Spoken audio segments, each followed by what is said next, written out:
ජේසු පිහිටයි ආදරණීය අම්මේ තාත්තේ දුවේ පුතේ අපි චතාරික භාවනාව පෙබරවාරි මාසයේ 21 වන ඉරු දිනට નિયમિત සමාවෙන්න පෙබරවාරි මාසයේ 28 වෙනි ඉරු දිනට નિયમિત බයිබලීය ඉරු දින මෙනෙහි කිරීමට අපි සූදානම් වෙමු. අපි චතාරික සමයේ දෙවෙනි ඉරු දිනයි අද දවසේ දේ වචනය මෙනෙහි කරන්න අපි සුළු මොහොතක් අපි ඉන්න තැන්වලම ස්වාමින් වහන්සේට විවෘත වෙමු. අපේ හදවත් ස්පර්ශ කරන් බලවන්තෝ ජීවමාන ජේසුනි ඔබ වහන්සේ නිරන්තරයෙන් දේවතාත්තගේ හඬ දේවතාත්තගේ ස්පර්ශය දේවතාත්තගේ සලස්ම ජීවිතේ හෙව්වා. ඒ සොයන්න ජේසුනේ ඔබ වහන්සේ බොහෝ වෙහෙස ගත්තා. නිහඬ වෙන්න මිනිස්සු බොහෝ දේවල් ඔබ වහන්සේ වටේ ඉන්න අය කියද්දී ඒ සියල්ල අභිබවා ඔබ වහන්සේ සවන් දුන්නේ දේවතාත්තා මා පිළිබඳව සිතන සලස්සුමටයි. ඒ නිසා ජේසුනේ අපේ හදවත් විවෘත කරන් බොහෝ දෙනා අපි ආදරය කරන අය අපේ වටේ ඉන්න අය සමාජය විවිධ අර්ථකථන අපි ගැන දෙනකොට විවිධ සංසන්දනයන් අපි ගැන කරනකොට අපි තුලම අපිව සංසන්දනය කරනකොට අනිත් අය එක්ක ජේසුනි ඔබ වහන්සේ මට අපි එක එක්කෙනාට දේවතාත්තගේ හඬ ඇහෙනු පිණිස ඔබ වහන්සේට විවෘත වෙන හදවතක් සුදාත්මයන්තුර දෙවා වදාළ මැනව. ආමෙන්. හොඳයි. ඉතින් ආදර අම්මේ තාත්තේ දුවේ පුතේ අපි අද දවසේ මෙනෙහි කරන්නේ මේ චතාරික කාලේ අපේ අධ්‍යාත්මික වසන්තයේ සූදානම් වෙමින් සිටින කාලේ උත්තානය කියන මහා වසන්තය උත්තානය කියන මහා පළදැරීම අපේ ජීවිත වල සැමරීම සඳහා අපි ගමන් කරමින් ඉන්නවා පාලුකර අත්දැකීමක දින 40ක පාලුකර අත්දැකීම අපි එකිනෙකාට දෙවියන් වහන්සේ කතා කරන දෙවියන් වහන්සේ හඬ ගසන කාලයක්. ඒ නිසා යාඥාව තුළ උපවාසය තුළ ජීවිතේ අපේ බෙදා හදා ගැනීම තුළ අතහැරීම ඇතුලේ උන්වහන්සේ ඔබට මට කතා කරනවා. ආබ්‍රහම්ට උන්වහන්සේ කතා කළා. පළවෙනි කියවීමේ අපිට හමු වෙන උත්පත්ති පොතේ 22 වෙනි පරිච්ඡේදයේ 1 සිට 2 දක්වා මෙහෙම කියනවා. ඉනික්පිති දෙවියන් වහන්සේ ආබ්‍රහම් පරීක්ෂා කරමින් ආබ්‍රහම් කියා ඔහුට හඬ ගැසූසේක. ඔහුද ස්වාමිනී මම මෙහියයි කියා උත්තර දුනි. එවිට උන්වහන්සේ නුඹ දැන් නුඹේ පුත්‍රයා නුඹ ප්‍රේම කරන නුඹේ එකම පුත්‍රයා වන ඊසාක්ගෙන මොරියා දේශයට යන්න. එහි ගොස් මා නුඹට පෙන්වන කන්ද මත දවන යාග පූජාවක් මෙන් ඔහු මට ඔප්පු කරන්නයි වදාළසේක. ආබ්‍රහම් කියන මේ තාත්තට අවුරුදු 99කටත් ගියාට පස්සේ තමයි දරුවෙක් ලැබෙන්නේ ඊසාක්. ආබ්‍රහම් එලිසබෙත් මේ ආබ්‍රහම් සාරා කියන මේ යුවලට ලැබෙන මේ පුතා ඊසාක් අවුරුදු ගණනාවකට පස්සේ දෙවියන් වහන්සේ දුන්න පොරොන්දුවක් ඉටු කිරීමක් ඊසාක්. නමුත් ආබ්‍රහම් සාරා නවගියුසුමේ අපිට මතක් කරනවා ස්නාවක ජෝම්ගේ අම්මා සකරියස් එලිසබෙත් ඒ අත්දැකීමම පැරණි ගියුසුමේ ආබ්‍රහම් සාරා ගමන් කරනවා. දැන් දෙවියන් වහන්සේ තුලින්ම ලැබුණු මේ ඊසාක් කියන මේ රත්තරන් ආදරණීය පුතා ඔහුව අතහරින්න දෙවියන් වහන්සේ ආරාධනා කරනවා ආබ්‍රහම්ට. දැන් මේක අපි තේරුම් ගන්න අවශ්‍යයි. එම සමාජයේ තිබ්බ චාරිත්‍ර සම්ප්‍රදායන් වලට අනුකූලව ඒ කාලේ තිබ්බා බිලි පූජාවල්.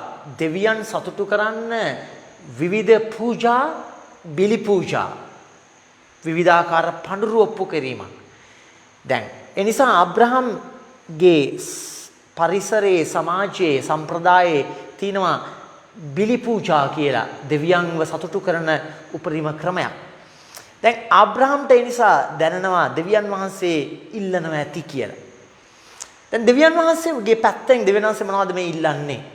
ආබ්‍රහම් ඉඳලා ආබ්‍රහම්ට සාරට මේ ලැබිච්ච දරුවා ඔවුන් පුදුමාකාර ආදරයකින්, මොකද විශ්වාසයේ ගමනක් ඇවිල්ලා තමන්ගේ දේශය, තමන්ගේ මව්බිම, තමන්ගේ මහගෙදර අත්හැරලා ආපු ගමනේ තියෙන එකම බලාපොරොත්තුව තමයි මේ දරුවා. දැන් දෙවියන් වහන්සේ කියනවා අබ්‍රහම් ඔය දරුවවත් අතහරින්න. Let go your son. And this is the message today. Are we ready to let go what we are holding on to? මේ චතාරික කාලේ දෙවෙනි ඉරුදින මූලිකම න්‍යෂ්ටිය දේව පණිවුඩය තමයි ඔබ මම සූදානම්ද ආදරෙන් ලෙන්ගතුකමින් ජීවිතේ අපි ලං කරගෙන බදාගෙන ඉන්න දෙයක් කෙනෙක් ඒ දේ අතහරින්න. ආදරණීය අම්මේ තාත්තේ දුවේ පුතේ අපි තේරුම් ගන්න අවශ්‍යයි. අතහරිනවා කියන්නේ ප්‍රතික්ෂේපය නෙමෙයි. අතහරිනවා කියලා කියන්නේ තරහ වෙලා අමතක කරනවා කියන එක නෙමෙයි. Let go means that I surrender whom I love, what I love to the hands of the Lord. අතහැරීම කියන්නේ චතාරිකයේ තුල ගැඹුරු පණිවිඩයක් අපිට දෙන ක්‍රියාවලියක් අතහැරීම. ඒ අතහැරීම කොහොම සිංහලෙන් අතහරිනවා කිව්වම එන්නේ සිගරට් බීම අතහරිනවා, රක්කු බොන එක අතහරිනවා, වැරදි සම්බන්ධකමක් අතහරිනවා. ඒතර අතහරිනවා කියන සිංහල වචනේ ටිකක් දියාරු වචනයක්. නමුත් let go කියන වචනේ ඉංග්‍රීසියෙන් let go කියන්නේ ඊට වඩා ටිකක් ගැඹුරුයි ඒ අර්ථය ඇතුලේ.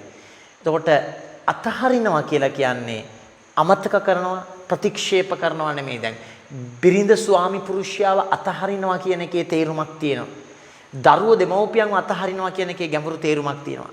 දෙමව්පියන් දරුවන්ව අතහරින්න දෙවියන් වහන්සේ කතා කරනවා. ඒත් අතහරිනවා කියන්නේ අදින් පස්සේ ඔයා මගේ නෙමෙයි, මම ඔයත් එක්ක තරහයි ඉවරයි කියලා නෙමෙයි. අතහරිනවා කියන්නේ අතහැරීම ඇතුලේ තමයි දෙවියන් වහන්සේ ගැඹුරුයින් ආදරය කරන්න නිදහස දෙන්නේ. බිරිඳක් ස්වාමි පුරුෂයෙක්ගේ ආදරේ බැඳීම ඇතුලේ එහෙම නැත්නම් පෙම්වතෙක් පෙම්වතියක් ගැඹුරින් ආදරය කරන්න අවශ්‍ය නම් එකිනෙකාව අතහරින්න වෙනවා. ඒතර මොකක්ද මේ අතහැරීම? ඒක තමයි අපි බලන්නේ අද දවසේ. අතහැරීම ජේසු කුරුස ගමනේ අභ්‍යාස කරපු මහා ආදරණීය බලගත් ක්‍රියාවක් අතහැරීම. දේව අම්මව ජේසු අතහරිනවා ජේසුගේ දූත කාර්ය ක්‍රීම ආරම්භයේදී. දේව මෑණියන්ව අතහරිනවා. ඒතර අතහරිනවා කියන්නේ දේව අම්මගෙන් සම්පූර්ණයෙන්ම දේව අම්මාව ප්‍රතික්ෂේප කරා කියන එක නෙමෙයි. ජේසු නාසරෙත් ගෙදර අතහරිනවා. ජේසු තමන්ගේ වැන්දපු අම්මව අතහැරලා තමයි එන්නේ කපර්නාවුමට ගලීලේ මුහුදු වෙරළට දූත කාර්ය ආරම්භ කරන්න. ජෝර්දාන් ගඟට එන්නේ. අම්මව අතහැරලා. ඒතර අම්මත් එක්ක තරහ වෙලා නැහැ. අම්මත් එක්ක බැඳීම තියෙනවා, ආදරය තියෙනවා දේව අම්මා එක්ක, මරියතුමී එක්ක. හැබැයි අතහැරීමක් තියෙනවා. ඒ අතහැරීම ඇතුලේ තමයි ජේසුයි දේව අම්මයි ගැඹුරු බැඳීමකට යන්නේ. මේක තීරුම් ගන්න අවශ්‍යයි අම්මේ තාත්තේ දුවේ පුතේ. අද අපි ඔක්කොන්ටම අතහැරීම කොහොම ටිකක් ඍණාත්මකයි. අයියෝ මම කොහොමද මගේ බිරිඳව අතහරින්නේ? මම කොහොමද මගේ ස්වාමිපුරුෂව අතහරින්නේ? මම කොහොමද මගේ දරුවන්ව අතහරින්නේ? මම කොහොමද මගේ රස්සාව අතහරින්නේ? මම කොහොමද මම ආදරය කරන එක්කනව අතහරින්නේ? ඒක ඍණාත්මකව අපි හිතන්නේ නෑ. අතහැරීම හරිම සුන්දර හැබැයි දුෂ්කර ක්‍රියාවක්. ගැඹුරු අතහැරීම ඇතුලේ තමයි ඇත්තටම මිනිස්සුන්ට ආදරය කරන්න පුදුමාකාර නිදහසක් ලැබෙන්නේ. ඒ අතහැරීම මොකක්ද?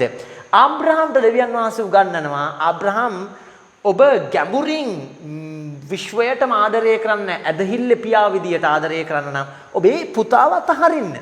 එතකොට ඒක ආබ්‍රහම්ට තේරෙන්නේ නැහැ. ඒතර ඒකට පුහුණු කරන විදිය තමයි ආබ්‍රහම්ට කියනවා ආබ්‍රහම් කියා හඬ ගැසූසේක. දැන් ආබ්‍රහම්ව මුලින්ම දෙවියන් වහන්සේ ට්‍රේන් කරනවා, පුරුදු කරනවා. දෙවියන් වහන්සේ කතා කරනවා ආබ්‍රහම්ට. ඔබට මට මේ චතාරික කාලේ කතා කරනවා. ඒතර ආබ්‍රහම් නිතරම කිව්ව දෙයක් තමයි ස්වාමිනී මම මෙහිය. මේ වචනේ හරි ගැඹුරුයි. මේකට හීබ්‍රු භාෂාවෙන් හින්නි කියන වචනේ යොදාගන්නේ හීබ්‍රු වලින්. හින්නි කියලා කියන්නේ here I am. Tell me I am ready to do anything for you කියන සම්පූර්ණ ආකල්පය. හින්නි.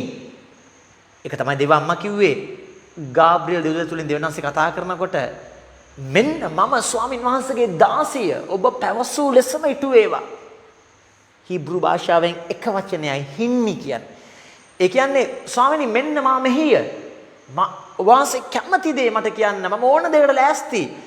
ඒ කියන්නේ the willingness to surrender yourself to God's will. මම ලෑස්ති මොනවද වහන්සේ කියන්නේ ඒ දේ කරන්න මම ලෑස්ති ස්වාමිනී ඕන දෙයක් කියන්න. අපි ඒකට කියනවා docility කියලා. ඒ කියන්නේ යටහත් පහත් බව දෙවියන්. විවෘත භාවය. කීකරුකම මේ ඔක්කොම. ඒතකොට ආබ්‍රහම් දෙවියන් වහන්සේ තුල ගමනක් යමින් ඉන්නවා. දෙවියන් වහන්සේ කතා කරන මොහොතකම ආබ්‍රහම් කියනවා ස්වාමිනී කියන්න මෙන්න මම ලෑස්ති ඕන දෙයක් මට කියන්න. මම ආස කරන දෙයටත් වඩා වහන්සේ මගෙන් ඉල්ලන දේ. දැන් මේක හරි වැදගත්. අපි චතාරික කාලේ සමහරලාට පෙළඹීමක් තියෙනවා. මම කොහොම හරි මේ චතාරික කාලේ ඉවර වෙනකොට ගේ හදා ගන්න ඕන. කොහොම හරි මගේ ළමයිගේ ප්‍රශ්න ඉවර කර ගන්න ඕන. විදේශගත වෙන්න ඕන. මම රැකියාව කරන ස්ථානයේ කොහොම හරි ප්‍රොමෝෂන් එක ගන්න ඕන. මගේ ස්වාම පුරුෂයා බිරිඳ අතර තියෙන මේ ප්‍රශ්නේ ඉක්මනට ඉවර කර ගන්න. ඒ නිසා චතාරික කාලේ අපි ගොඩාක් මර්ධන ක්‍රියා කරනවා. ගොඩාක් උපවාස කරනවා. මොකක් හරි වැඩක් සම්පූර්ණ කරගන්න චතාරික ඉවර වෙනකොට දැන් ඊට වඩා ගොඩාක් එහා ගිය ලස්සන ගැඹුරු අත්දැකීමකටයි ආදරණීය අම්මේ තාත්තේ දුවේ පුතේ ජේසුස් වමාව කැඳවන්නේ. අපි දැන් ඕනෑම ආගමකම තියෙනවා නෝම්බි අල්ලනවා, නැත්නම් මර්ධන ක්‍රියා කරනවා, ගොඩ මස් වලින් වැළකීලා ඉන්නවා, චාරිත්‍ර කරන අය අපි හින්දු ආගම්වල අපි ඉන්න මේ පළාත්වල ඒ මිනිස්සු තුල තියෙනවා යම්කිසි විශේෂ දෙයක් කරනකොට මේ කිලි එහෙම නැත්නම් මස් මාළු දේවල් ගෙවල් වලට ගේන්නේ නැහැ කියලා. ඒ නිසා අපි තේරුම් ගන්න ඕන මේ අපි හැම ආගමකම තියෙනවා වගේ අපිත් දැන් මේ චතාරික කාලේ මස් කන්නේ නැහැ. එහෙම නැත්නම් උපවාස කරනවා, මර්ධන ක්‍රියා කරනවා. ඒකෙන් මොන හරි දේවල් අපිට ටිකක් ලැබෙනවා කියන දෙයින් එහා ගිය ගැඹුරු බලයක්, ගැඹුරු නිදහසක් ජේසුස් අපිට කියන උපවාසයේ යාඥාව බෙදා ගැනීම තුළ තියෙනවා. මොකටද මේ බෙදා ගැනීම? මොකටද මේ යාඥාව? මොකටද මේ උපවාසය? අතහරින්න ඉගෙන ගන්න. To learn how to let go. ජේසුස් ඒක ඉගෙන ගත්තා. අපි බලමුකෝ ඊළඟට. ආබ්‍රහම්ට දෙවියන් වහන්සේ ඒක උගන්වනවා. ආබ්‍රහම් කියලා කතා කරද්දී ආබ්‍රහම් නිරන්තරයෙන් පුරුදු වෙනවා. ස්වාමිනී මම මෙහිය මෙන්න මම ලෑස්ති මට කියන්න. ඒතර ආබ්‍රහම් බිසි වෙලා හිටියනම් අයියෝ ස්වාමිනී පොඩ්ඩක් පස්සේ කතා කරා මම දැන් පොඩි වැඩක ඉන්නේ. ආබ්‍රහම් ජීවිතේ වැඩ කරන හැමතැනම පෞල් ජීවිතේ යන්නේ හැමතැනකම ටියුන් වෙනවා දෙවියන් වහන්සේට. ටියුන් වෙලා ඉන්නේ. මොකද්ද වහන්සේ කියන්නේ මම කරන්න ලෑස්ති. එතකොට අම්මේ තාත්තේ දුවේ පුතේ තේරුම් ගන්න අවශ්‍යයි දෙවියන් වහන්සේ කතා කරන ඔබට මට නිරන්තරයෙන් ඒක ෆාදර්ස්ලා සිස්ටර්ස්ලා විතරක් නෙමෙයි දෙවියන් වහන්සේ කතා කරන ජීවිතයේ තියෙන්නේ මේ ගිහි ජීවිතය අතෑරලා දරුවන්ව ස්වාම පුරුෂයා බිරිඳ අතෑරලා අම්මලා තාත්තලා අතෑරලා පැවිදි වෙන්න මොන කියන එකක් නැහැ. බයිබලයේ පුරාම දෙවියන් වහන්සේ කතා කරනකොට සවන් දෙන මිනිස්සු ගිහියන්ද පැවිද්දන්ද කියලා වෙනසක් තිබ්බේ නැහැ. කවුද ඇදහිල්ලෙන් දෙවියන් වහන්සේගේ හඬට අවනත වෙලා අතහරින්න ලෑස්ති වෙන්නේ? ඒ අය ප්‍රබල විදියට දෙවියන් වහන්සේ මෙහෙවන්න ගත්තා. ඒ නිසා අපි ස්වාමීන් වහන්සේට කියමු ස්වාමිනී මම පිපාසාවෙන් ඉන්න වහන්සේ මාව මෙහෙවන ජීවිතයකට. හැබැයි මාව මෙහෙවන්න දෙවියන් වහන්සේට පුළුවන් වෙන්නේ හින්නි. ඒ කියන්නේ මම ස්වාමිනී ලෑස්ති වහන්සේ කියන ඕනම දෙයකට. අන්න ඒ unconditional spirit. ඒ කොන්දේසි විරහිතව ස්වාමිනී වහන්සේ මට කියන්න ඕන දෙයක්. මගේ රැකියාව ගැන, මගේ ආදරය ගැන, මම ජීවිතය අල්ලගෙන බැඳගෙන බදාගෙන ඉන්න, ඇලිලා ගැලිලා ඉන්න ඕනම දෙයක් මට කියන්න මොකද්ද මම කරන්න ඕන? අන්න ඒක තමයි කියන්නේ total surrender. මුළුමනින්ම දෙවියන් වහන්සේට සියල්ල තුල අතහරින්න ලෑස්ති. ඒතර අතහැරීම කියන්නේ මම නැවත කියනවා ප්‍රතික්ෂේපය නෙමෙයි, අමතක කිරීම නෙමෙයි, කපා හැරීම නෙමෙයි, delete කරන එක නෙමෙයි. ඒක ඍණාත්මකව තේරුම් ගන්න එපා. එතකොට ආබ්‍රහම්ට දෙවියන් වහන්සේ කියනවා නුඹ ප්‍රේම කරන නුඹේ එකම පුත්‍රයා වන ඊසාගෙන මොරියා දේශයේ කන්දට යන්න. ඒතර කන්දට යන්න මා පෙන්වන කන්ද මත දවන යාග පූජාවක්. ඒතර කන්ද කියන්නේ meet me on the top of the mountain කියන්නේ කඳු මුදුන කියන්නේ බයිබලයේ පුරාම දෙවියන් වහන්සේ හමු වෙන තැනක්.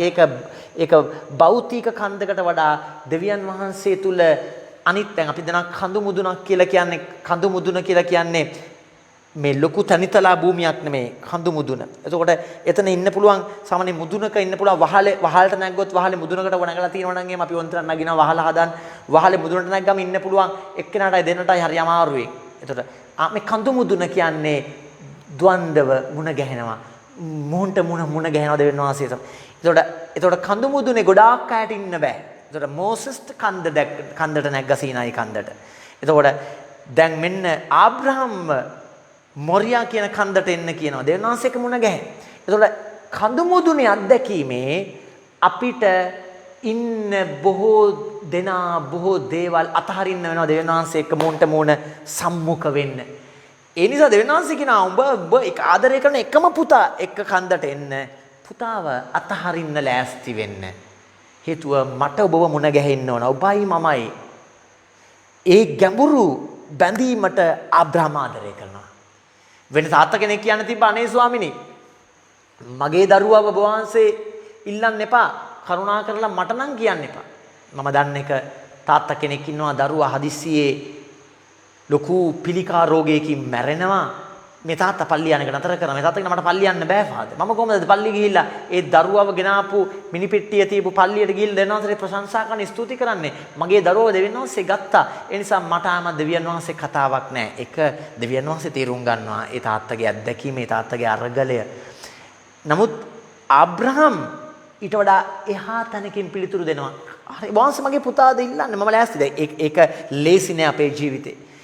දැන් අතහැරීම කියන්නේ කෙනෙක්ව සම්පූර්ණයෙන්ම අපි අමතක කරනවට වඩා මගේ ජීවිතේ ආබ්‍රහම්ට කියලා දෙනවා ඔබේ ජීවිතේ ආබ්‍රහම් වැඩියෙන්ම ඔබ ආදරය කරන්න ඕන පුතාට නෙමෙයි මටයි. අන්න ඒකයි අතහැරීමේ තේරුම.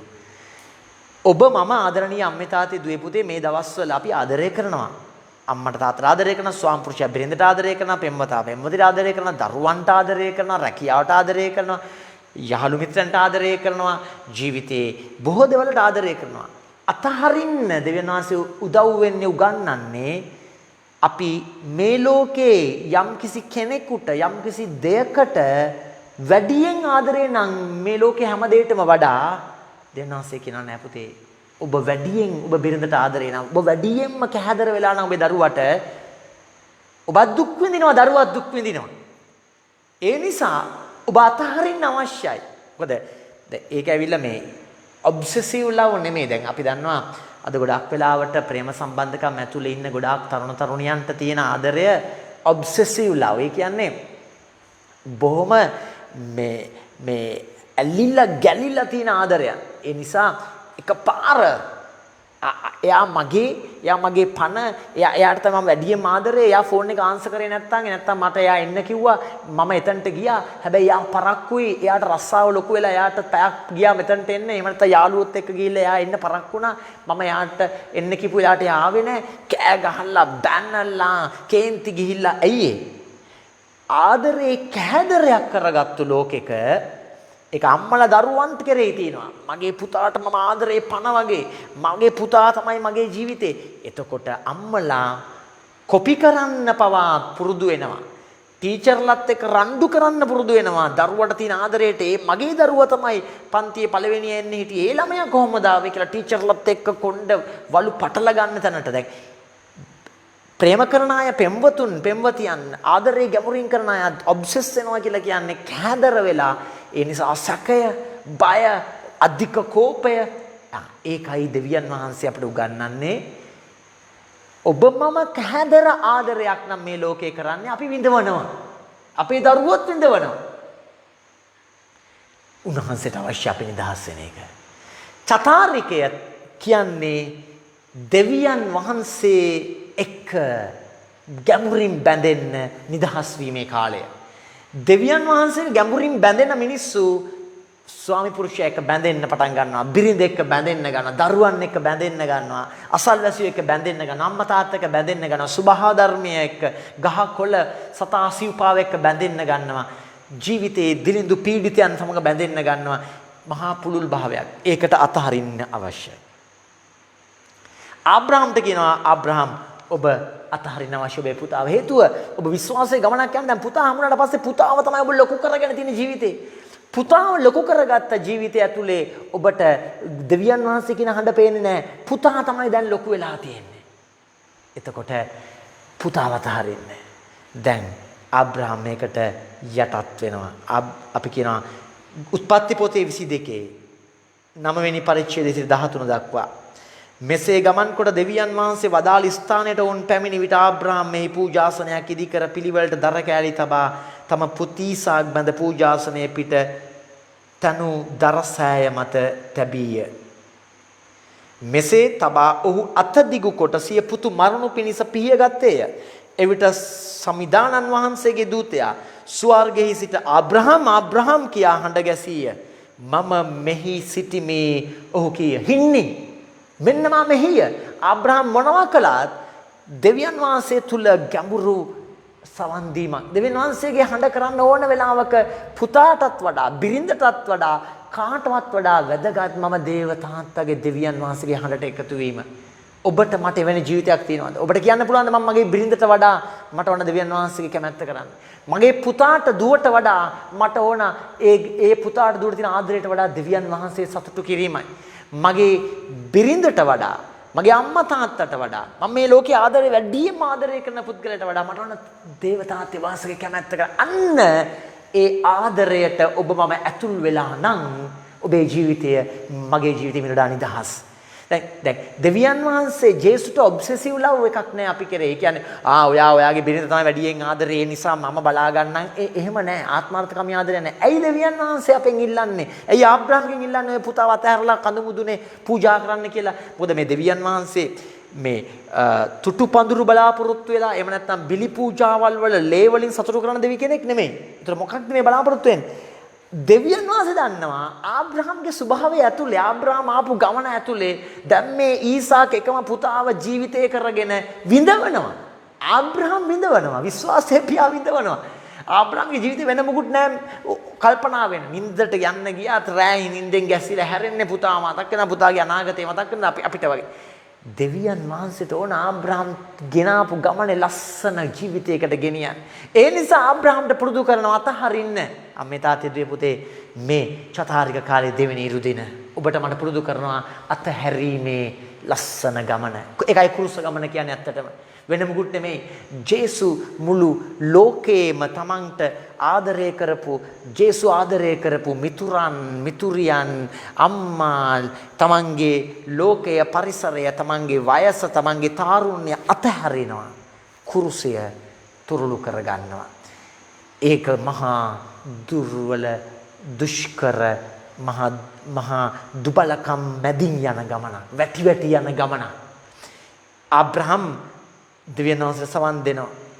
සවන් දීලා කියන ස්වාමීනි මට කතා කරන්න. ඒතර ආබ්‍රහම් තුල තියෙන කල්පේ අපි ඉල්ලමු ශුද්ධාත්මයන්ගෙන් අපිට අපි රස්සාව කරනවා ඇති, අපි ගෙදර උයනවා ඇති, වැඩ කරනවා ඇති, කුලී වැඩ කරනවා ඇති, බිස්නස් කරනවා ඇති, ප්‍රශ්න අරගලවල ඇති, ඉගෙන ගන්නවා ඇති, උගන්වනවා ඇති මොනවා වුණත් කොතන හිටියත් හින්නේ here I am Lord I am ready to do anything what you want. ඔබ වහන්සේ මට කියන්න ඔබ වහන්සේ කියන ඕන දෙයක් කරන්න මම ලෑස්තියි. මම දුර්වල නමුත් වහන්සේගේ සලස්මයි මට වැදගත් කියන අතුලාන්තය. අපි ඒ ඇතුළාන්තයට එමු. ඒක හරි ලස්සනයි. ඒ තුල ඉන්නකොට රැට නිින්ද යනවා. මොන ප්‍රශ්නාවක්? ගෙදර දරුවා ලෙඩ වෙන්න පුළුවන්, බිරිඳගේ ප්‍රශ්නයක් තියෙනවා, ස්වාමි පුරුෂගේ ප්‍රශ්නයක් තියෙනවා, රැකියාවේ ප්‍රශ්නයක් තියෙනවා, අපි ආදරය කරන මිනිස්සු ගොඩාක් ප්‍රශ්න ඇති කරනවා වෙන්න පුළුවන්. හැබැයි නිදහසයි මේ හැම දෙයකටම වඩා මගේ සිත ජේසු ළඟයි. උන්වහන්සේ මන් දන්නා හොඳම දේ කරනවායි කියලා. උන්වහන්සේට අවශ්‍ය දේ මම කරන්නේ. අන්න එතනට ආබ්‍රහම් දෙවියන් වහන්සේ ගොඩ නගනවා. හේතුව ආබ්‍රහම් සතුටින් ඉඳීමයි දෙවියන් වහන්සේගේ සලස්ම කැමැත්ත. ආබ්‍රහම් කියනවා මම මෙහි සිටිමි. එවිට දූතයා ළමයාට අත නොතබන්න. ඔහු කිසි අනතුරක් නොකරන්න. ඔබේ පුත්‍රයා ඔබේ එකම පුත්‍රයා පූජා කිරීමට තරම් ඔබ දේව ගර්භී ඇත්තෙකු බව දැන් මට පෙනේයයි පැවසීය. එවිට ආබ්‍රාහ්ම සොස්වා බැලුව විට පිටුපසින් අං වලින් පඳුරක පැටලී සිටි බැටළුවෙකු දිටිය.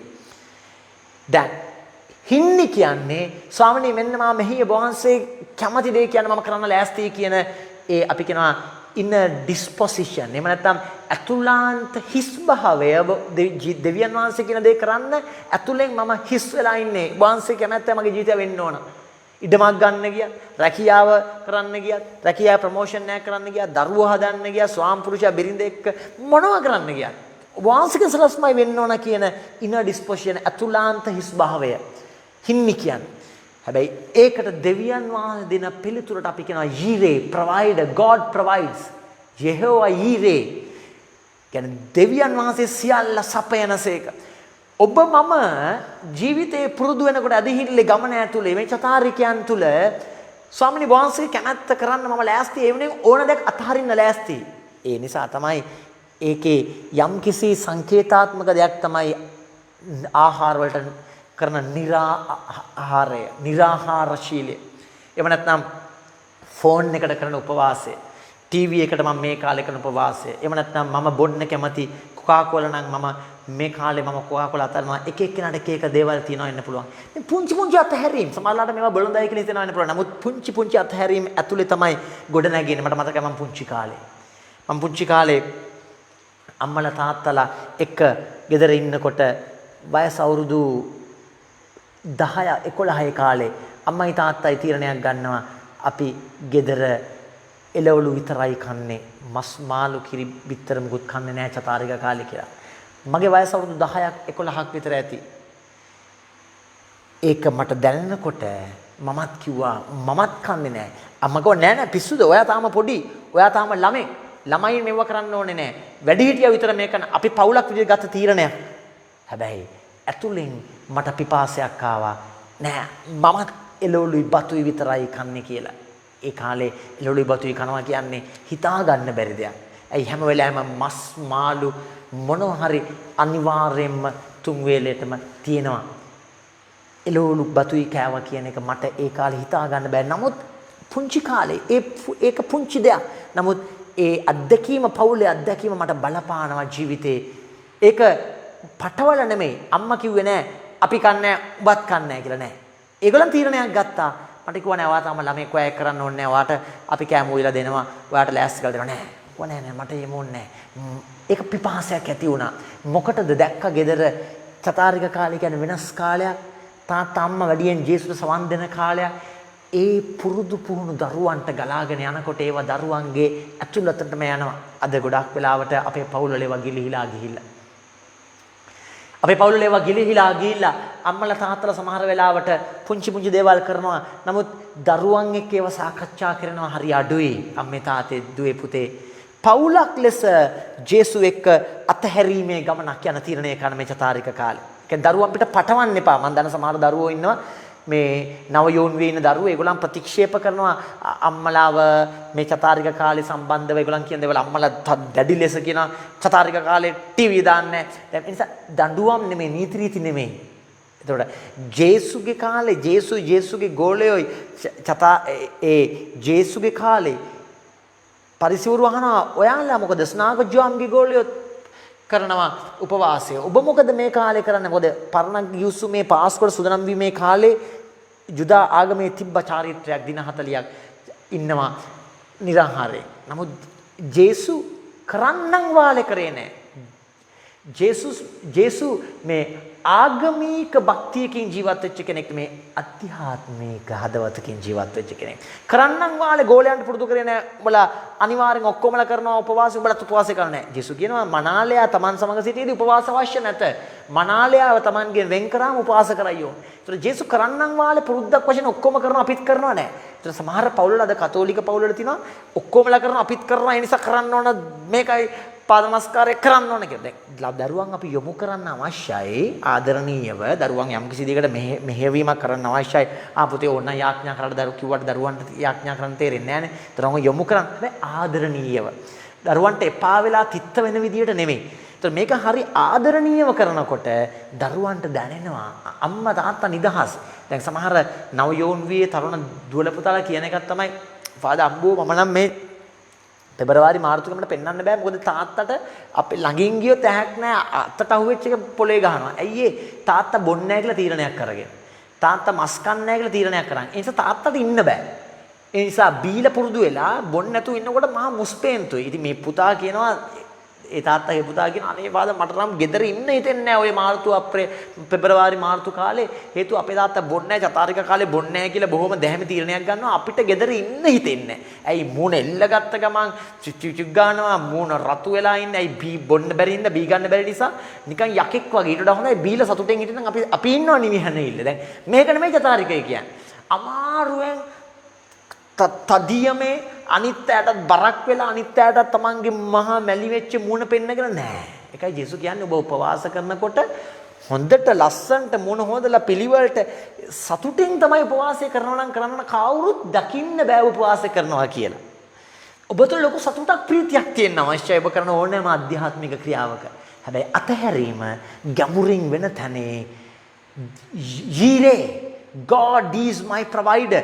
මම ඔබ ඇතුළාන්තයෙන් කියනකොට හින්නේ here I am tell me once කියන ඕන දෙයක් ගන්න ලෑස්ති ස්වාමිනේ කියන ඒ inner disposition ඇතුළාන්ත හිස්වීමට ඇතුල් වෙනකොට දෙනවසේ නිකන් ඉන්නේ නැහැ.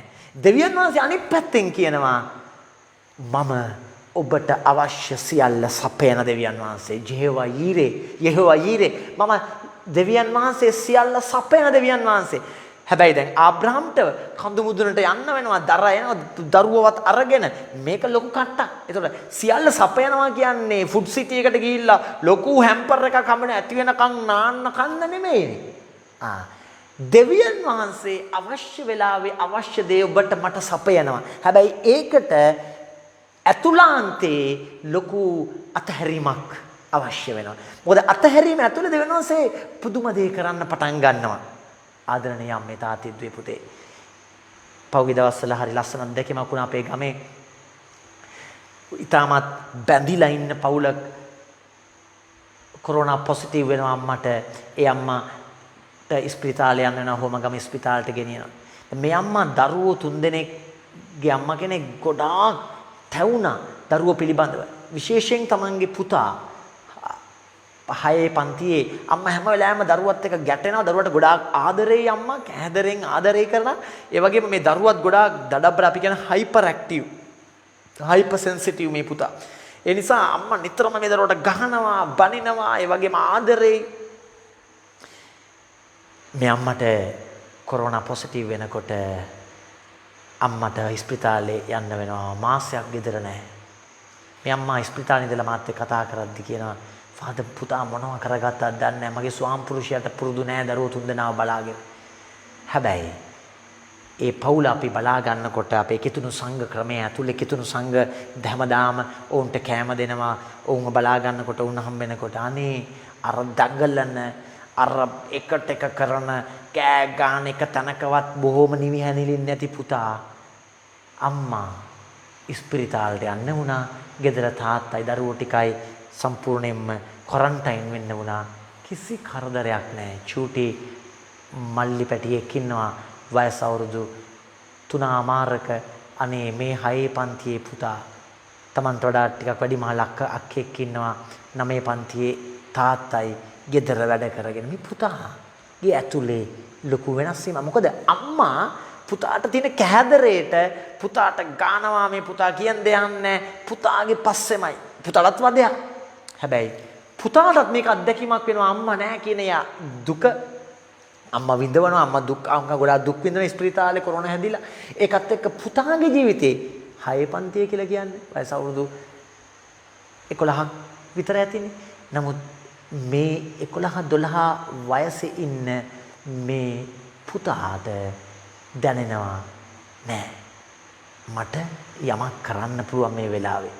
ඒ නිසා අතහැරීම කියලා කියන්නේ ගැඹුරින් මම අතහරිනකොට මගේ දරුවෝ නිදහස් වෙනවා. මගේ ස්වාම්පුරුෂයා නිදහස් වෙනවා. මගේ බිරිඳ නිදහස් වෙනවා. සමහර බාහිරයන් ස්වාම්පුරුෂයව පුදුම විදියට කැඳරෙන් අල්ලගෙන ඉන්න. එයාගේ චෙක් කරනවා ෆෝන් එක චෙක් කරනවා එයා වැඩට ගිහිල්ලා ආවට පස්සේ එයාගේ ෂර්ට් එකේ ඉඹලා බලනවා එයාගේ වෙන සෙන් සුවඳවල් තියෙනවද කියලා වෙන පර්ෆියුම් සුවඳවල් තියෙනවද කියලා කොහෙද ගියේ සමහර හස්බන්ඩ්ලා සමහර ස්වාම පුරුෂයෝ භාර්යාවන්ගේ දුරකථනයට ඔක්කොම රහසිගතව දාලා තියෙන භාර්යාව යන තැන් බලන්න මේක මහා මානසික පීඩනයක් අම්මේ තාත්තේ දෙපොතේ මෙහෙම ආදරයක් කරන්න බෑ කැහැදර වෙලා ආදරය කරනකොට හෙම්බත් වෙනවා දැඩි කේන්ති යනවා අපි කියනවා ඒකට sudden anger blasting anger කෑ ගහලා බැනලා තදියම් වෙලා එපා මට ඔයා මට නම් ඕනෙම නෑ ජීවිතේ මට මැරුණත් එකයි එහෙම වෙන්නේ දැඩි කැහැදර කමේ සම්බන්ධකම් ඇතුලේ අතහරින්න බැරි ඇයට those who can't let go always life is a burden අතහරින්න බය අය ජීවිතේ මහා බරක් දරුවෝ බරක් බිරිඳ බරක් ස්වාම පුරුෂයා බරක් ගෙදර වැඩ කරන එක බරක් හැබැයි අතහරින්න ඉගෙන ගත්ත අය ඒ කියන්නේ මේ බිරිඳව අමතක කරලා නැහැ ස්වාම පුරුෂයව අතහැරලා එයාව ඩිවෝස් කරලා නැහැ දරුවන්ව අතහැරලා ළමා නිවාසෙ දාලා නැහැ ඒගොල්ලන් එක ගැඹුරින් බැඳිලා ඉන්නවා හැබැයි ඇතුලෙන් අතහැරලා ඒ නිසා ආදරය කරන්න ලේසි නිකන් අතහරින්න බෑ ආදරම්මේ තාත්ති දුවේ පුතේ අතහරින්න ඇතුළාන්තයේ ගැඹුරු ආත්මික බැඳීමක් අවශ්‍යයි. මේ ගැඹුරු බැඳීම නැත්තම් ජේසුගේ ගැඹුරු සම්බන්ධකමක් නැත්තම් කොහේ හරි තැනක බැඳෙනවා.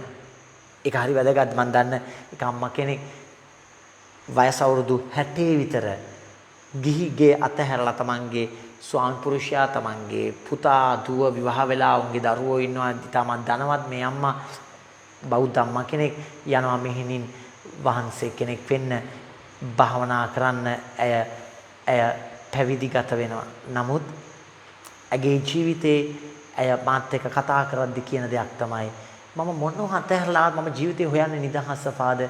නමුත් මම මේ ජීවිතේට මම මේ ජීවිතේ මම දැන් බැඳිලා මට වෙලාවට භාවනා කරන්න ඕන මම කැමති නැහැ කවුරුත් මාව හම්බෙන්න එනවට මම මගේ කුටියේ මට මගේ ඒ ඇඳුම් එක දෙක මට තියෙනවා ඔක්කොම අතහැරලා ඇඳුම් දෙකයි තියෙන්නේ ඒ අඳින ඒ කහ පාට ඇඳුම හැබැයි දැන් ඒකට බැඳිලා දැන් ඒක හරි වැදගත් ඒ නිසා ජීවිතේ හුදෙක් ඔහේ අතහැරලා හරියන්නේ නැහැ අපිට පුළුවන් ජීවිතේ හොයාගෙන යන්න විවිධ අධ්‍යාත්මික පීවරයන් ගන්න නමුත් කිතුණු ජීවිතයේ ජේසු එක්ක බැඳෙන්නයි අපේ අතහැරීමට ඇතුල් වෙන්නේ. දැන් බලන්න ජේසුගේ අත්දැකීම. ජේසුගේ අත්දැකීම අපිට හමු වෙනවා ලූක් තුමාගේ සුවිශේෂයේ 11 වෙනි පරිච්ඡේදයේ 29:32.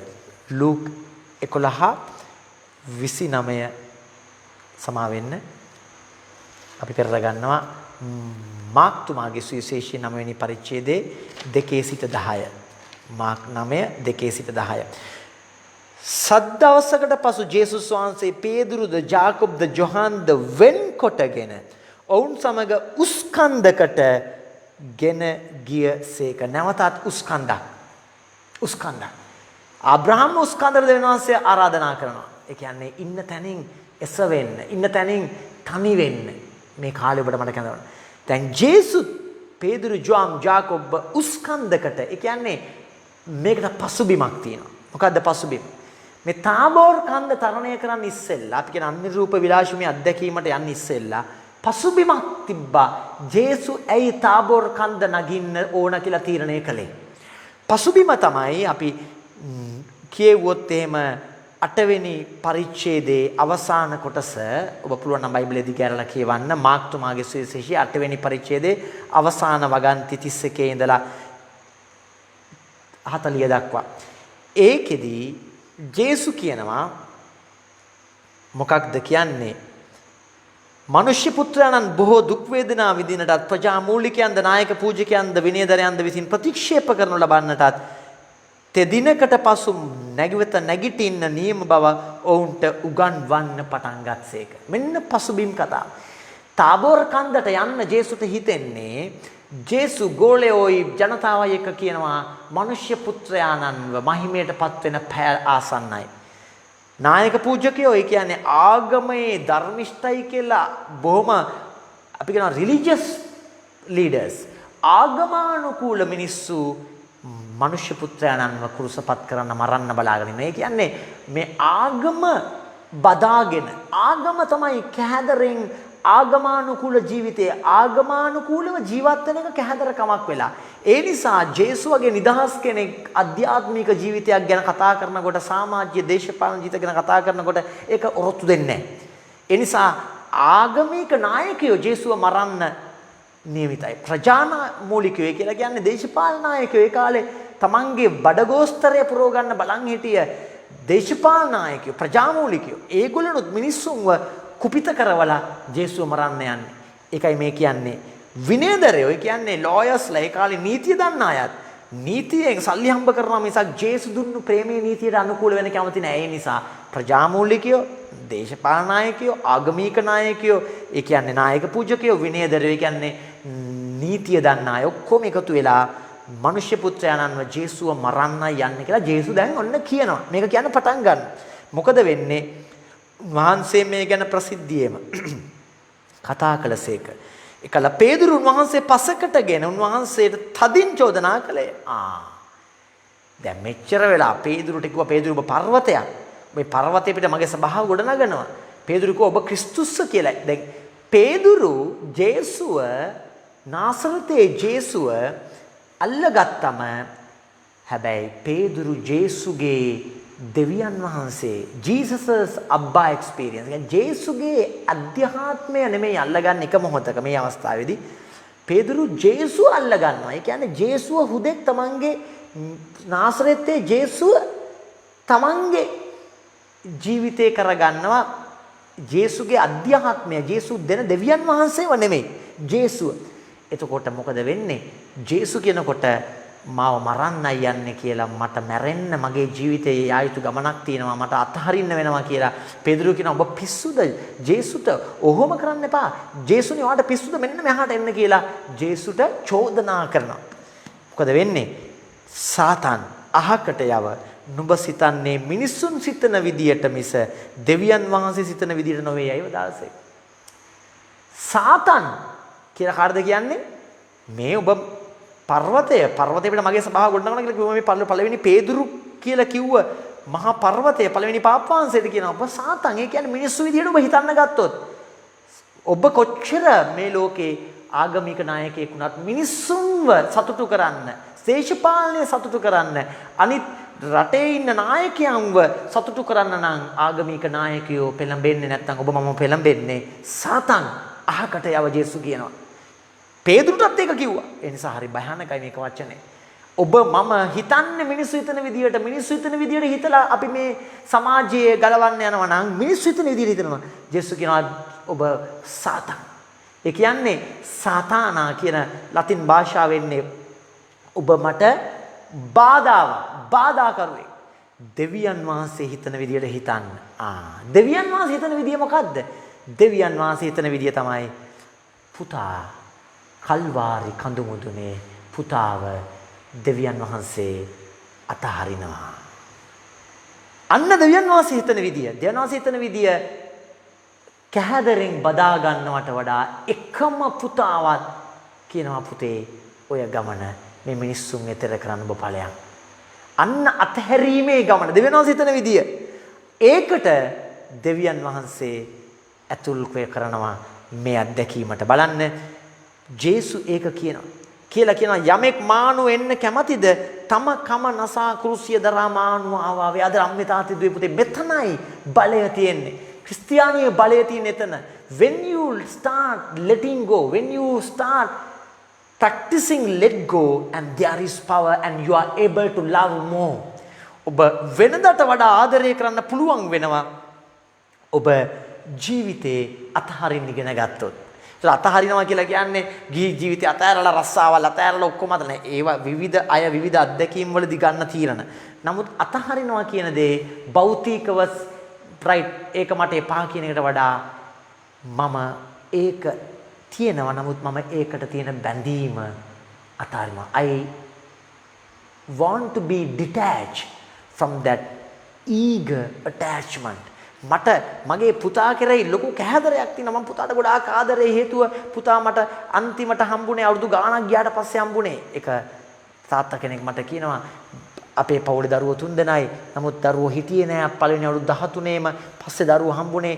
ඒ දරුවෝන්ගේ දෙන්නකට පස්සේ හම්බෙච්ච දරුවා පුතා එකම පුතා අවුරුදු ගොඩාක් ගියාට පස්සේ අපිට හම්බුනේ. ඒ නිසා අනේ ෆාදර් මට නම් මගේ දරුවා කියන්නේ මුළු ලෝකෙම. මේ පුතා වයස අවුරුදු 15 14 15 වෙනකොට තාත්තා එක කට ගහනවා. තාත්තා එකට එක කියනවා. තාත්තට කියනවා අනේ මේ ඔය කෙහෙල් මල නවත්තන්න කියලා. ඒතර තාත්තට දරා ගන්න බෑ. තාත්තට කේන්ති. තාත්තට ගහන්න අතමිට මෙලෙවනයි. තාත්තා ගොඩාක් ආදරේ පුතාට. ඒ නිසාම තාත්තට කේන්තිය පාලනය කරගන්න බෑ. දැන් තාත්තට තේරෙන්නේ නෑ මම මේ තාත්තට කතා කරද්දී අවුරුදු 14 15 කියන්නේ පුතෙක් ස්වාධීන වෙන්න පෙළඹෙන කාලය. පුතෙක් තාත්තා එක්ක එකට එක කියන්න පටන් ගන්න කාලය. පුතා තාත්තගේ අනන්‍යතාවය තුළ ගොඩනැගිලා අවුරුදු 12 13 14 15 වෙනකොට නව යෝන් වියදෙනකොට පුතාගේ අනන්‍යතාවය self identity තමන්ගේ ස්වයං අනන්‍යතාවය අවබෝධ කරගන්න යන කාලෙදී තාත්තෙක් එක ගැටෙනවා. තාත්තලා අම්මලා එක්ක නව යෝන් වියදරුවෝ ගැටෙන කාලයක් එනවා. දැන් මේක අපි තීරුම් ගන්න අවශ්‍යයි. දැන් ඒ තාත්තට තියෙන ලොකුම කේන්තිය මේ තාත්තා කියනවා මට අනිත් දරුවෝ ඒක කරද්දි මට ඒක වව ගන්න පුළුවන්. මම මෙච්චර ආදරේ කරපු පුතා මාත් එකට එක කියනවා මට ඕනම නැති දේ යා කරන්න උත්සාහ කරනවා මට එතකොට උස්සලා පොලේ ගහන්න හිතෙනවා. අන්න වැඩියෙන් ඕනාවට වඩා අපි කැදරෙන් ආදරය කරද්දී එතන ආදරයක් නෙමෙයි තියෙන්නේ. කේන්තිය, කෝපය, සිත් රිදව ගැනීමට රැට නිින්ද යන්නේ නැහැ. මේ තාත්තගේ පපුරි දෙනවා. අයියෝ මං පුතාට බැන්න. අයියෝ මම මගේ එක ඇයි මේ ආදරය කැදරයක් වෙලා ආදරණීය අම්මේ තාත්තේ දුවේ පුතේ අපි ගොඩාක් දුක් විඳින්නේ මේ ලෝකේ ඔන්න ඔය නිසයි. අපේ ආදරයන් ඇතුලේ අපි අනන්‍යතාවයේ සුරක්ෂිතභාවය අපි හොයන්නේ අපේ බැඳීම් ඇතුලේ. මගේ පුතා, මගේ දුව, මගේ මහත්තයා, මගේ බිරිඳ, මගේ අම්මා, මගේ තාත්තා ඒක ඇතුලේ ජීවිතය අනන්‍යතාවය හොයන්න ගිහිල්ලා එයා වෙනස් වෙනකොට මාව වෙවුලනවා. මට නිින්ද යන්නේ තනියම වැඩක් කරගන්න බෑ. ආදරණීය අම්මේ තාත්තේ දුවේ පුතේ ජේසු ඔබව එහාට ගෙනියනවා. ජේසු තමන්ගේ ගෝලයන්ව ගොඩනගනවා. ගොඩනගලා කියනවා යන් අපි යමු ලස්සන ගමනක්. ඒ ගමන යන්න තාබෝර් කන්ද තරණය කරනවා. දැන් ඇයි කන්දට නැන්නේ ජේසු? ජේසු තාබෝර් කඳ මුදුන නගින්නේ ආදරණීය අම්මේ තාත්තේ දුවේ පුතේ මේ ගෝලයෝ නැත්නම් මේ ප්‍රධාන වශයෙන් ඉන්න පේතුරු ජෝම් ජාකොබ්ට තේරෙන්නේ මම මේ සියල්ල අතහරින්න අවශ්‍යයි කියලා. පේදුරු ජෝම් ජාකබ්ට දෙන නෑ ඔබ අතාරින්න එපා. එහෙම නෙමෙයි දෙවියන් වහන්සේ ඔය එහෙම අතාරින්න දෙන්නේ නෑ කියලා පේදුරු ජෝම් ජාකබ් හිතනවා. ඒක අතාරින්න කැමති නෑ පේදුරු ජෝම් ජාකබ්. කාවද? ජේසුගේ බැඳීම, ජේසු එක්ක තියෙන බැඳීම අතහරින්න කැමති නෑ. ඒතර ජේසු එක්ක තියෙන බැඳීම කියලා කියන්නේ නාසරතේ ජේසු, මිනිස් ජේසු. මොකද ජේසුගෙන් දැන් ලොකු පෞරුෂයක් පේදුරුට ලැබිලා. පේදුරුගේ දීවර රැකියාවට යහා ගිහිල්ලා දැන් පේදුරු ඉන්නේ ජේසුත් එක්ක ඔක්කොමලා කියනවා පේදුරුගේ අග්‍ර ශ්‍රාවකයා කියලා. දැන් පේදුරුට අර God experience කියන මේ දෙවියන් වහන්සේ තුල පේදුරු නිදහස් අත්දැකීමට වඩා අර නාසරෙත් ජේසු එක්ක තියෙන ගැට ගැහිම තුල පේදුරුට දැන් තියෙන්නේ එතන තියෙන ජීවිතේ ලොකු හිරවීමක් මිසක් තමන් තුළ ජේසුගේ ගැඹුරු ආදරය අත්දකපු නිදහස් අත්දැකීම නෙමෙයි. ජේසුට අවශ්‍යයි ඔබ මම නිදහස් වෙන්න. ඒකයි චතාරිකයේ එකම අවශ්‍යතාවය. ජේසුට අවශ්‍යයි මේ චතාරිකයේ ඔබ මම නිදහස් වෙන්න. ඒකට ජේසු අපිව තාබෝර කන්දට ගෙනියන. මොකක්ද තාබෝර කන්ද වෙන්නේ? ජේසුට අවශ්‍ය වුණා පේදුරු ජෝම් ජාකබ් තාබෝර කන්දට යන්න. තාබෝර කන්දේ මොකද වෙන්නේ? අපිට කියනවා මාක් 9 දෙවෙනි වගන්තියේ ඉඳලා කියනවා උස්කන්දකට ගෙන ගියසේක. උන්වහන්සේ වුන් ඉදිරියේ අන්වසක් වූසේක. මිහි පිට කිසිවෙකුටවත් සෝදා සුදු කළ නොහැකි තරම් දවල දීප්තියකින් උන්වහන්සේගේ වස්ත්‍ර බැබිලිනි. එවිට එලියාද මෝසෙස්ද උන්ට දර්ශනය වූහ. ඔවුන් ජේසුස් වහන්සේ සමග කතා කරමින් සිටියහ. එවිට පේදුරු ජේසුස් වහන්සේට කතා කොට ගුරු දේවියනි අපට මෙහි සිටින්න ලැබීම මහත් වාසනාවකි. අපි මණ්ඩප 3ක් එකක් ඔබටත් එකක් මෝසෙස්ටත් එලියාටත් සාදමුයි කීය. ඔව්හු මහා බීතියකින් නැළලී ගියෙන් කුමක් කියන්න දැයි නොදැන සිටියේය. තවද වලාකුලක් නැගී ඔවුන් සිසාරා පැතිරිනි. එවිට මේ මාගේ ප්‍රියාදර පුත්‍රයා නොය මොහුට සවන් දෙන්නේයි වලාකුලෙන් හඬක් නික්මිනි. දැන් මොකද්ද මේ වෙන්නේ? ජේසු කිව්වම මේ වචනේ ජේසුගේ ඒ වචනේ පිළිගන්න පේදුරු ජෝම් ජාකොබ් ගෝලයන්ට බෑ. ඇයි? ඔවුන් අල්ලගෙන ඉන්නේ මිනිස් ජේසුව. ඒ ජේසු එක්ක ඔවුන්ට ලැබෙන වරප්‍රසාද වරදීමන. ඇයි දැන් දීවරේක් වෙලා හිටියා මාළු අල්ලල්ලා හිටියා සමහරවිට මාළු නැහැ. දැන් ඒව ඔක්කොම වෙනුවට දැන් ජේසු එක්ක යනකොට මිනිස්සු ප්‍රසිද්ධිය දකින්නවා. දැන් අන්න ආදරණීය අම්මේ තාත්තේ දුවේ පුතේ තේරුම් ගන්න. අපි උපවාස කරන්නේ ආඥා කරන්නේ එහෙම නැත්නම් කපාද නමස්කාරය කරන්නේ සුද්ධෝපය කරන්නේ පල්ලි යන්නේ මේ දවස්වල වන්දනා ගමන් යන්නේ මොකටද? සමහර වෙලාවට පේදුරුට වුණා වගේ අපි අල්ලගෙන ඉන්නවා අපි කියන රිලිජියස් ලයිෆ්. ඒ කියන්නේ අපි බොහොම ආගමික ජීවිතයකින් අනිත් අයට පෙන්වන්න ඒක තුලින් අපි ලොකු තෘප්තියක් ගන්නවා, කැපිලා පේනවා, පල්ලියේ වැඩ කරනකොට අනිත් අයට වඩා ඔක්කොමලා අපිට ගරු කරනවා. අපි තමයි මේවා කරේ, අපි තමයි මේක සංවිධානය කරේ. එහෙමනම් ඔබේ මගේ යාඥාවේ උපවාසයේ වන්දනා ගමන් පාද නමස්කාර වල අර්ථයක් නැහැ. ඒ කියන්නේ නිදහස් වෙලා නැහැ ඇතුලෙන්. අපි තවත් කැහැදර වෙලා බැඳිලා තවත් මාන්නය තවත් උඩඟුව.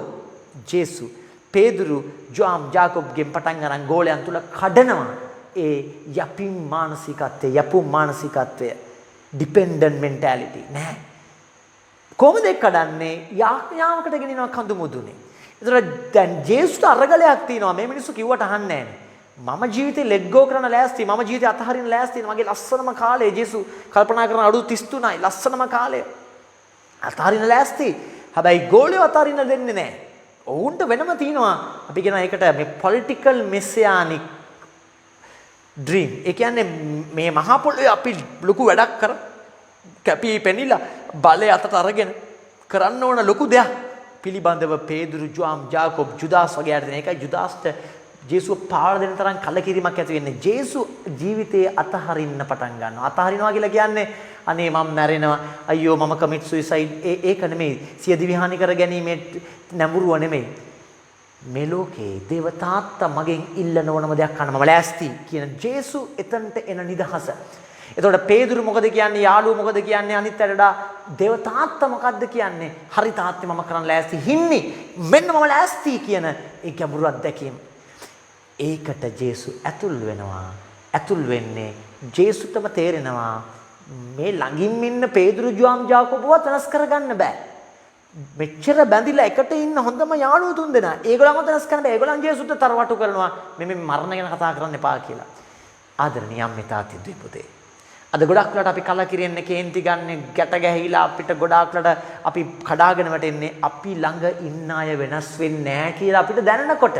දුව පුතා වෙනස් වෙන්නේ නැහැ, බිරිඳ වෙනස් වෙන්නේ නැහැ, ස්වාමි පුරුෂයා වෙනස් වෙන්නේ නැහැ. අපිට හිතනවා මම මෙච්චර කරලා වැඩක් තියනවාද මාත් එක්ක මෙච්චර කල් එකට ඉන්න මිනිස්සු ටිකවත් වෙනස් වෙලා නැහැ කියලා. ජේසුත් ඒ අරගලිය තිබ්බා. මොකද ජේසු කරේ? ලෙක්චර් පිට ලෙක්චර් දුන්නේ නැහැ, දඬුවම් දුන්නේ නැහැ, බැන්නේ නැහැ. ඔක්කොන්ටම වඩා ජේසු තව ගැඹුරින් දේව තාත්තලා සවන් දෙන්න පටන් ගන්නවා. ජේසු තා බොරු කන්ද නගින්නේ ඒකට. හැබැයි වුණත් කැටුව යනවා. හැබැයි කැටුව ගිහලා ඔවුන්ට කියන්නේ නැහැ යාඥා කරන්න දැන් මෙහෙම කරන්න කියලා. ජේසු ඉඩ දෙනවා දේව තාත්තට Tamanට කතා කරන්න. ආබ්‍රහම් කන්දට නැග්ගා පුතාව අතහරින්න ලෑස්ති. ජේසු මෙන්න මගේ තුන්දෙනා මම මේ ළඟ තමයි බැඳිලා ඉන්නේ. මෙන්න මගේ සංඝය මේ තුන්දෙනා නියෝජනය කරන්නේ ජේසු ගොඩනගන සංඝය. ජේසුගේ ඉන්නවා හිත මිතුරු කණ්ඩායමක්. ඒ අය එක්ක ඇවිල්ලා ආබ්‍රහම් තමන්ගේ එකම පුතා අතහැරලා දෙවියන් වහන්සේට ඉඩ දුන්නා වගේ ජේසු ලෑස්ති ජේසුට බැඳිලා ඉන්න අයව අතහැරලා තාත්තට කියන තාත්තේ මෙන්න මම ඔබ වහන්සේගේ කැමැත්ත කරා. හින්නි වහන්සේගේ කැමැත්ත කරන්න මගේ ජීවිතේ. ඒතර දෙවියන් වහන්සේ ඊරේ කියනවා මෙන්න මම සියල්ල සපයනවා පුතේ. අන්න ජේසුගේ මූණ ජේසුගේ ඇඳුම් දීප්තිමත් වෙනවා. අපි හැමදාම කියන එකක් තමයි හදවත ඇතුළේ නිදහස් මිනිස්සු ඇස් දිලිසෙනවා. මූණ අමුතු තාරුණ්‍යයක්. වයස අවුරුදු 80 85 මිනිස්සු ඉන්නවා. ස්ත්‍රීන් ඉන්නවා. හරිම ජූලිතයි. හරිම ආදරණීයයි. පුදුමාකාර අතුලාන්ත ස්ප්‍රීතුවක් දෝරේ ගලනවා. ආදර අම්මේ තාත්තේ දුවේ පුතේ අන්න ඒ ආදරයට අපි ඇතුල් වෙමු. මොකක්ද ජේසු නිදහසේ කියන තාත්තේ මෙන්න මම ලෑස්ති වුණම දෙයක් කරන්න. එතකොට ජේසුගේ මුළු වපසරියම බාහිරයම වෙනස් වෙනවා. ඒ නිසා කරදර වෙන්න අවශ්‍ය නැහැ. 아무තෙන් අපේ ජීවිතේ අපේ තියෙන බාහිරය පිළිබඳව ඔබ මම ඇතුලේ නිදහස් නම් හදවතින් ආදරය කරන්නේ හැම කෙනෙක්වම අතහැරලා ආදරය කරනවා කියන්නේ when you love letting go you are able to love more than you love normally. ඔබ අතහැරලා ආදරය කරනකොට එක අම්මා කෙනෙක් තමන්ගේ ස්වාමි පුරුෂයා විදේශගත වෙන්න ඕන කියලා ගොඩාක් කියනවා. මේ අම්මත් මේ ස්වාමි පුරුෂයාත් එක්ක විදේශගත වෙනවා දරුවෙක් හදා ගන්නවා. නමුත් මේ අම්මට තේරෙනවා විදේශගත වුණාට පස්සේ විදේශයේ ඉඳීම අමාරුයි හේතුව ස්වාමි පුරුෂයාගේ රැකියාවත් එක්ක දරුවගේ අධ්‍යාපනයත් එක්ක. හැබැයි මේ අම්මට දෙය තේරෙනවා ලංකාවට යන එක තමයි හොඳම දේ කියලා. නමුත් ස්වාමි පුරුෂයා තුල තියෙනවා යම් කිසි විදියකට කැහැදරකමක් පිටරට සල්ලි තමයි එකම විදිය කියලා. නමුත් ස්වාමි පුරුෂයා කියනවා නේ මේ මම අපි ඉන්න රටේ මේ පරිසරය හරියන්නේ නැහැ. ඔයා ගිහිල්ලා දරුවව හදාගන්න කියලා. දැන් මේ බිරිඳට මේක හරි අමාරුයි දරා ගන්න. හැබැයි මේ බිරිඳ කියනවා මම තීරණයක් ගත්තා. මගේ ස්වාමි පුරුෂයව අතහරින්න. අතහරිනවා කියලා කියන්නේ ගැඹුරින් ආදරය කරනවා කමක් නැහැ. එයාට ඕන අර පිටරට ඉන්න. හැබැයි එයාට ඕන අපි ලංකාවට යන්න. බිරිඳ මුලින් රණ්ඩු කරනවා. බිරිඳ මුලින් කියනවා බෑ කියලා. නමුත් ස්වාමි පුරුෂයාත් එක්ක ගැටි ජීවත් වෙනට වඩා බිරිඳ කියනවා හරි. ඔයා ඉක්මනින් එන්න.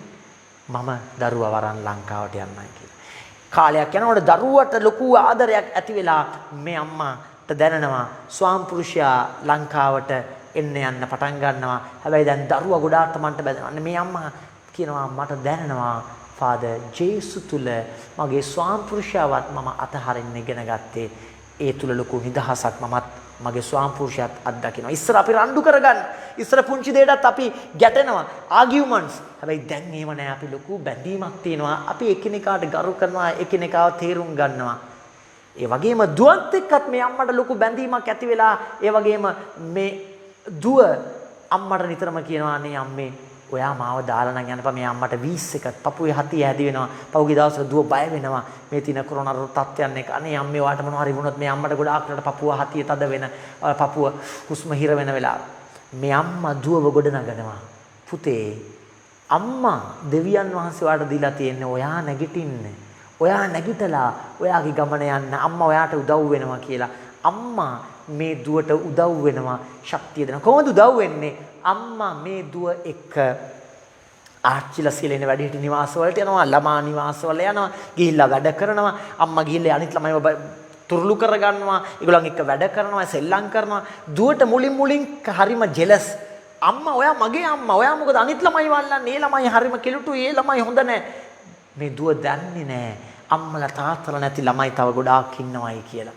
මේ දුව දන්නේ නැහැ දරුවා අතාරපු ආච්චිලා සීලා ගොඩාක් කොහේ ඉන්නවයි කියලා. මේ අම්මා මේ දුවව ගෙනිනවා අන්න දරුවන්ව පුහුණු කරන අම්මලා. එලිකියුෂන් විතරක්, මැත්ස් විතරක්, ඉංග්‍රීසි විතරක් ගිහිලා දීලා ටියුෂන් කරවලා ඒ 8ක් 9ක් ගත්තට වැඩක් නැහැ.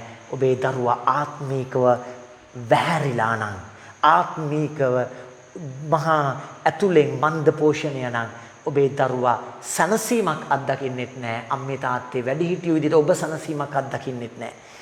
චතාරික කාලේ කියන්නේ දරුවන් නීති දාලා පාද නමස්කාරය කරන්න, සුද්ධෝපය කරන්න කියනකට වඩා එහා ගිය දෙයක් දරුවන් එක කරන්න අවශ්‍යයි. ඒ අම්මා දරුවන් අරගෙන චතාරික කාලේ විශේෂයෙන් අනිත් කාලවලදීත් යනවා.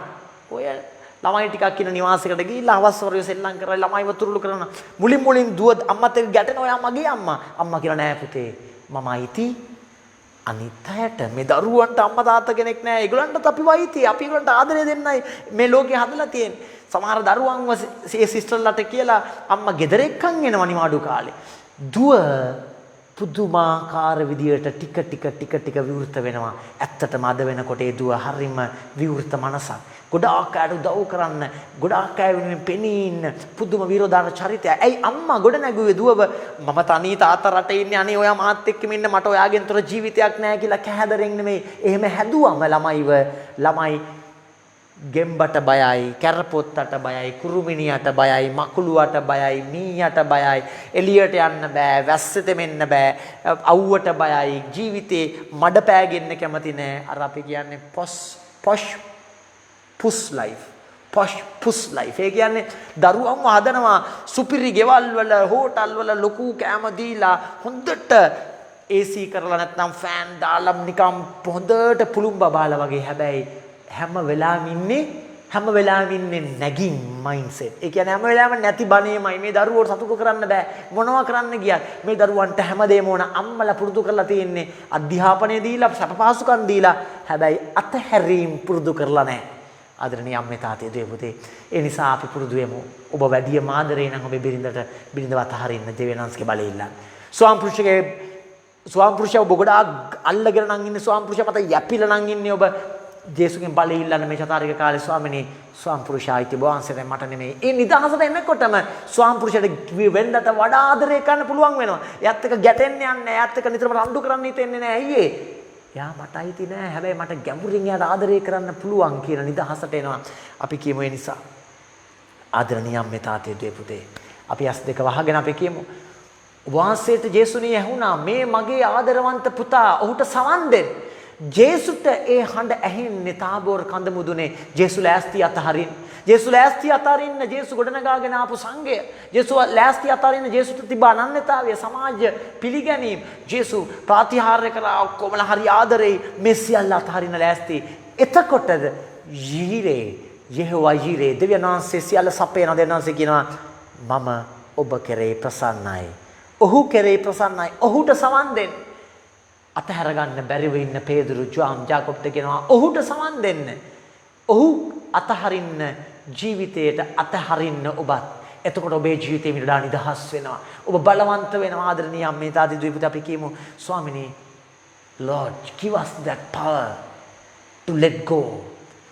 මම ජීවිතේ කැදරෙන් බදාගෙන මගේ සලසුම් මගේම ආසාවන් මගේම බැඳීම් මගේ කැදර ජීවිතයට ස්වාමිනේ අතහරින්න කියලා දෙන්න. ඒ තුල වහන්සේ ගැඹුරු නිදහසක් ඇති කරනවා. මම ආදරය කරන අයට වෙනදට වඩා ගැඹුරින් ආදරය කරන ශක්තිය දෙනවා. ඒ අය නිදහස් වෙනවා. මම සුවපත් වෙනවා. මේ විශ්වයම ගැලවෙනවා. මේ විශ්වයම විමුක්තිය අත්දකිනවා. ස්වාමිනේ ඒ ගැඹුරු ආදරය තුල අපිව නිදහස් කරන්න බලවත් කරන්න. පිතා පුත්‍රයා ස්පිරිතු සාන්තු නම් ත්‍රිත්වික දෙවියොත්මයන් වහන්සේට ස්තෝත්‍ර වේවා. ආදි වාක්මෙන් දැනුත් නිතිපතත් අනන්ත කාලයක් වේවා. ආමෙන්. මක්නිසාද රාජ්‍යද බලයද මහිමයද සදාටම ඔබ වහන්සේගේය. ආමෙන්. සියලු දෙනාටම ජේසු පිහිටයි.